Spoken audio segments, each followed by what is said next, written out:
सह्याद्रीच्या पर्वत रांगांमध्ये खेड तालुक्यातील खरोशी गावात असलेल्या दत्त मंदिरामध्ये नाथ संप्रदायातील कोणाची आहे ही संजीवन समाधी? चला तर जाणून घेऊया.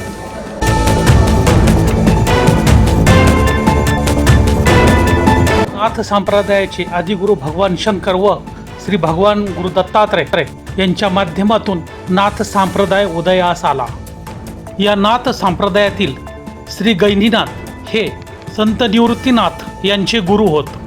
तर भगवद्गीता ही सर्वसामान्य माणसाला समजावी यासाठी ज्ञानेश्वरीमध्ये रूपांतर करणारे श्री संत ज्ञानेश्वर महाराज हे निवृत्ती महाराज यांचे शिष्य होत. नाथ संप्रदायातील अनेक संतांनी श्री ज्ञानेश्वर महाराजांप्रमाणे विविध ठिकाणी संजीवन समाधी घेतल्याचं अनेक वेळा बोललं जातं.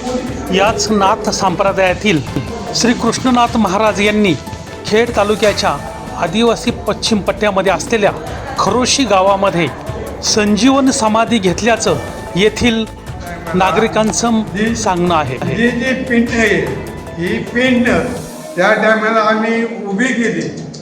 काय उभी केली त्या टायमाला साक्षात आम्हाला त्याची अस्त्या मिळल्या महाराजांच्या.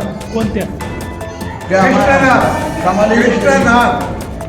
नाथ मंदिर कृष्णनाथ एवढ्यापर्यंत त्याच्या पुढे काही आपल्याला सांगतात. उगाच काहीतरी बोलणं ते योग्य नाही. बरं, तुम्हाला कळतात 11 दिवस तो जमिनीत गाडून घेतला त्यांनी आणि नळी ठेवली. आणि ज्या दिवशी 11व्या दिवशी ती नळी भरली फक्त 1 दिवस 1 लिटर दूध वाचायचं. 11व्या दिवशी नळी भरली ते परत बोलायचं नाही. तुम्हाला त्याच्यावरती काय करायचं ते का असं आहे. कृष्णनाथ महाराज यांनी खड्ड्यात समाधिस्थ होताना एक नलिका निर्माण केली होती.